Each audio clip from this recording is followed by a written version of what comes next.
both struggling young quarterbacks on teams that have a lot of issues, but the Bears have actually gone out and given Justin Fields a wide receiver, a running back, and they're actually doing stuff to help him. Well, Zach Wilson has already been told, hey, you have been allowed to leave. You can go get out of here. We know you don't want to be here. And we clearly were not dedicated to your development. And the Bears are the complete opposite. Well, I don't feel like they're going to move on from him. And that is so the difference early. between Ryan Poles and Joe Douglas. Like, Ryan Poles is a way better general manager in my eyes than Joe Douglas. Whoa, okay. I don't think I don't agree with that. Joe Douglas they are is equal. I think they are perfectly equal in the sense if you're going to make that statement, because if you look at Ryan Poles and the signings he's made, they've done absolutely nothing so far the sense of success-wise. And if you look at Joe Douglas, he's actually had some good draft picks, but he hasn't had good signings, except maybe if Rodgers takes the step up, maybe that's the next big thing. But I don't think you can say one is better than the other when both of them have done utterly nothing for their teams. I would say Joe Douglas has done way more for the Jets. For sure. Ryan Poles is more on a hot seat than Joe Douglas. Yes. Yeah, for sure. Because Ryan Poles... Do you think that's why he's making all those moves, because he knows he's on the hot seat? Ryan Poles... Yeah. He's had huge budgets for the last 2 years, and you go out and sign Tremaine Edmonds, TJ Edwards, DeAndre Swift. You trade for DJ Moore and Keenan Allen now. There's no more excuses to why your team should theoretically suck and be bums. There's no more reason. You are at the peak. You are lucky you got this year. I really thought after this year both Poles and Eberflus were gone. Mm-hmm. They just had a horrible season. And I think they just used Justin Fields as our starting quarterback wasn't out there. No wonder we weren't going to do well. The offense wouldn't look the same without Justin Fields in there. Instead, you have our backup, who I don't even remember. That's how forgettable is his name. Tyson Bagent. Oh, my God. Tyson Bagent? Great. So, I mean, in all honesty, they probably used that excuse so much to give themselves another year. I have a quick counter. The Bears and the Jets both went 7-10. Ooh. All right. We both played at the exact same level with the same situation of having a young quarterback that needs to develop, and either team's not really helping. Huh? Because Zach Wilson, he had to play the whole season. Obviously, yes. Zach Wilson played the whole season, but Tyson Bagent started about 3/4 of it for Chicago. And they still went 7-10.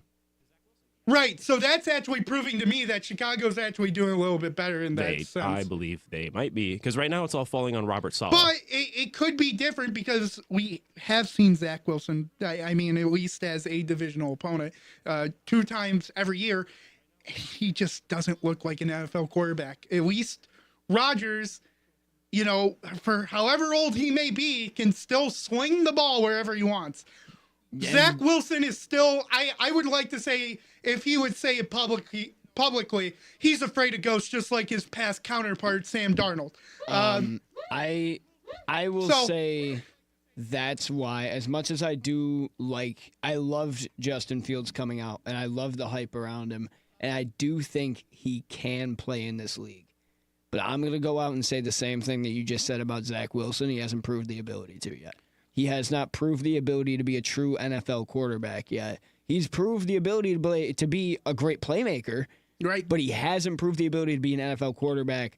So as much as I've been rooting for the Bears to keep Justin Fields this offseason, the more that I think about it, I just don't think he's sticking around simply because of all the moves they made for their future quarterback. And I just don't think their future quarterback anymore is Justin Fields. This seems like what...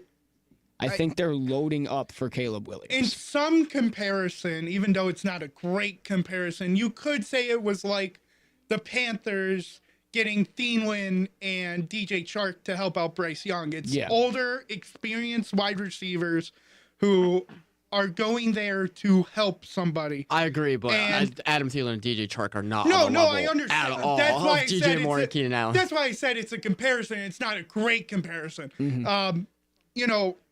But they did try to also sign Miles Sanders after Miles Sanders had that great year in Philly. So Penn State alum.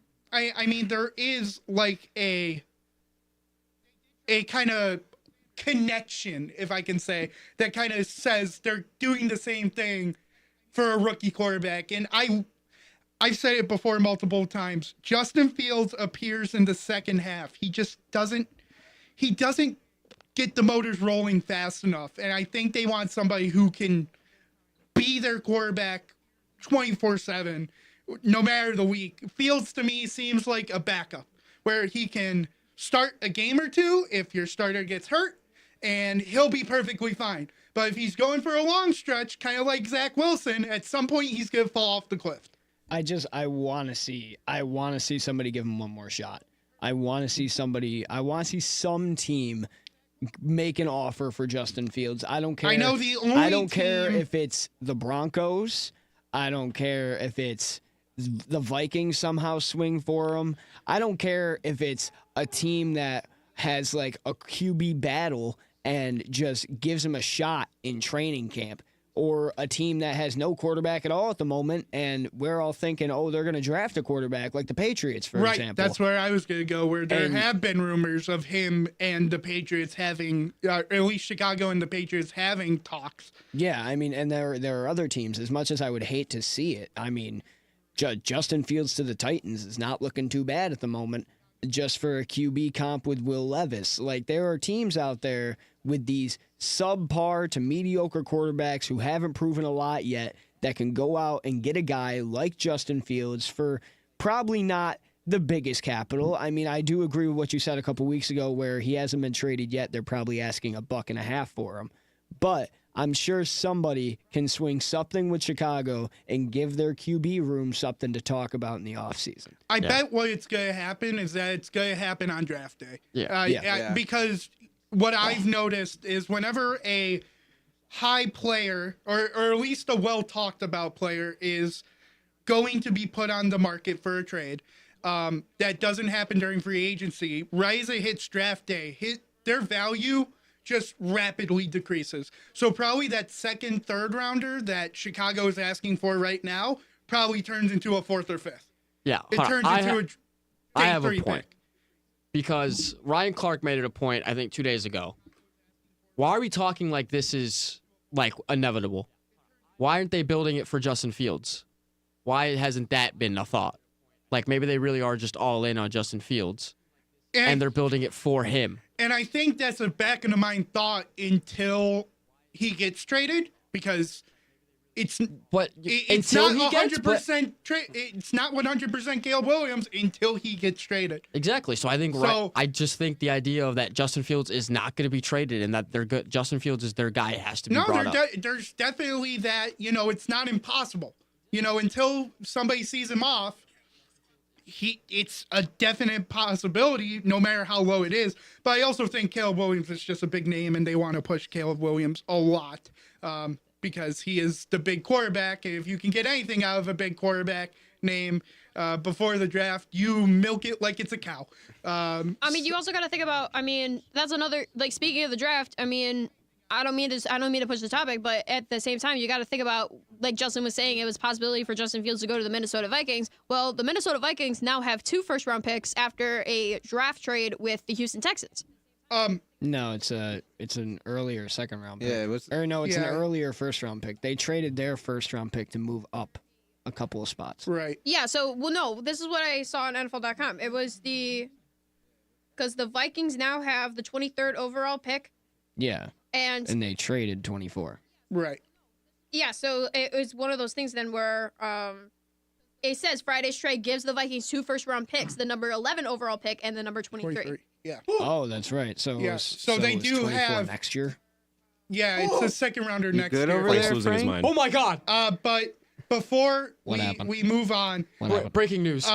Kenny Pickett. Hold on before. Wait, what? I said breaking news first. I was waiting for the conversation to be over. Can I guess? Sure, please guess the team. It was a trade. It was a trade. It was a trade. It was a trade. What was the value of it? Was it like a fourth? It's a pick swap. That's all it is right now. It's from a pick Sheffield. swap. A pick swap. A pick swap and Kenny Pickett.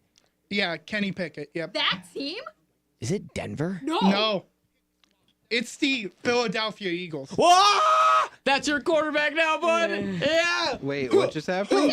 Kenny Pickett has been traded to the Philadelphia Eagles. He is going up the road That's to sad. Philly.